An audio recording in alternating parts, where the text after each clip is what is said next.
Bonjour à toutes et à tous, bienvenue sur Grand Lille TV, nous sommes le jeudi 27 juin en direct et on continue comme tous les quarts d'heure. Voici ce qu'il faut retenir de l'actualité près de chez vous. Aujourd'hui en images en 7 minutes, le journal de la rédaction, il est tout juste 7h30.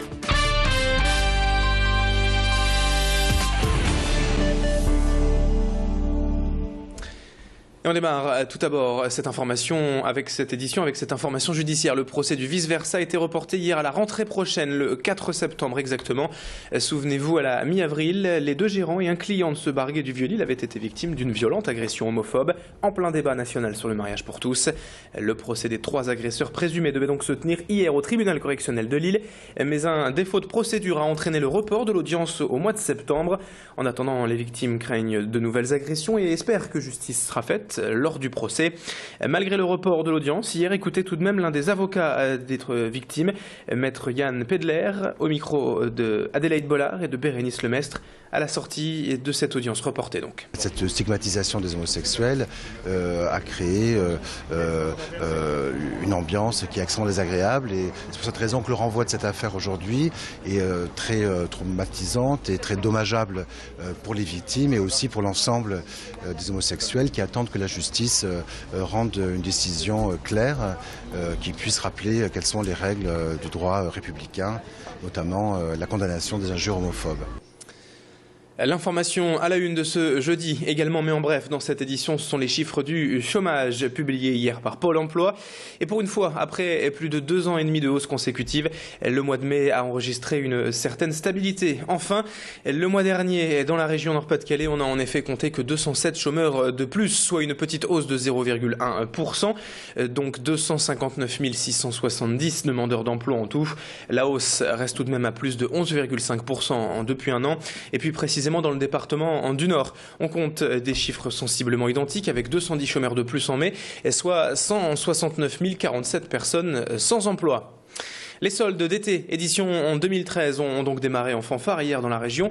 Vous avez d'ailleurs pu suivre hier sur Grand Lille TV les premières heures de cohue dans les magasins lillois. Et si ces soldes d'été est attendu par les clients pour trouver de quoi se faire plaisir à moindre prix, on vous l'a déjà dit, les commerçants aussi attendaient avec impatience cette période de l'année. L'économie difficile des derniers mois, ajoutée à une météo franchement maussade depuis cet hiver et ce printemps dans la région, n'ont pas fait leurs affaires en tenant à l'écart les clients des centres-villes et de leurs enseignes. Les professionnels du commerce lillois veulent donc se rattraper pendant ces 5 semaines. Écoutez Claude Saué, le président de la Fédération lilloise du commerce, hier, l'invité d'Alexandra Gossin. On a en fait des moyens qui sont tout de même diminués. On le ressent tout au long en fait des mois que nous venons de passer, des périodes difficiles pour tous les commerçants, pour tous les artisans, où la trésorerie est toujours juste un peu partout. Et c'est justement, si vous voulez, c'est un moment d'affluence en période de crise. On espère pouvoir s'acheter justement ce qu'on n'a pas eu les moyens de se payer avant, je crois. C'est très important. C'est l'un des chiffres de l'actualité de ces derniers jours. On compte en France de plus en plus de personnes isolées. Un rapport de la Fondation de France publié cette semaine estime en effet que la solitude touche aujourd'hui plus de 5 millions de personnes dans le pays, soit 1 million de plus qu'en 2010. Les facteurs d'explication sont nombreux. Il y a l'âge, la pauvreté ou encore le chômage. Et pour contrer ce phénomène inquiétant, la Fondation a mis en place depuis 2 ans des jardins communautaires en centre-ville, dans la métropole lilloise, comme ici à Fâche-Tuménil, et en collaboration avec une association locale. Ce genre de jardin collectif est partagé et permet à tous de recréer du lien social. Les participants viennent y passer 1 heure ou 2, presque tous les jours, pour jardiner, discuter, et au fil du temps, des amitiés se sont créées entre des personnes de tout âge et de tout milieu. Explication avec Christine Larivière, présidente de l'association partenaire, le JAPP est belle. Les personnes isolées ont tendance à ne pas sortir, à ne pas aller vers les autres. Ils ont perdu cette possibilité. Et notre rôle, justement, c'est de cibler des populations, donc des endroits de notre quartier qu'on connaît bien. Donc on ira plutôt vers les foyers de personnes, travailleurs immigrés ou des personnes socialement isolées, des familles monoparentales, par exemple. Nous n'allons pas chercher les gens. Nous attendons qu'ils soient ouverts à notre esprit de partage. Allez, une image sympathique à présent pour terminer cette édition. La traditionnelle bénédiction des voyageurs avait lieu hier après-midi à Tourcoing. Depuis 1938, c'est la même histoire chaque année. Des centaines de véhicules anciens viennent recevoir l'onction sacrée de l'archevêque de Lille devant l'église Saint-Christophe de Tourcoing. Saint-Christophe n'est autre en fait que le saint patron des voyageurs. Alors pour tout bon collectionneur de la région qui se respecte, cette cérémonie est un incontournable à ne pas manquer.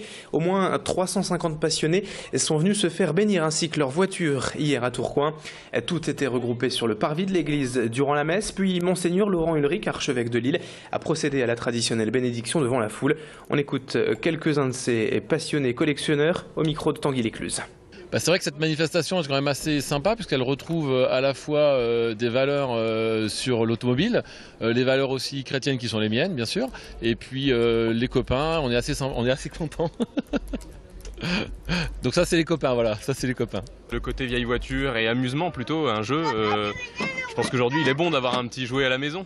Et là c'est le jouet généralement des hommes comme vous le voyez ici. Et l'assurance tout risque, c'est sûr qu'elle existe sur le papier. Et puis le fait d'être béni en plus à l'occasion de la Saint-Christophe, on se dit que peut-être ça garantit une année sans panne. 7h36 sur Grand Lille TV, fin de ce journal. Merci à toutes et à tous de l'avoir suivi. Merci de votre fidélité. Dans un instant, à suivre la météo et l'info trafic sur Grand Lille TV. Très belle matinée à toutes et à tous.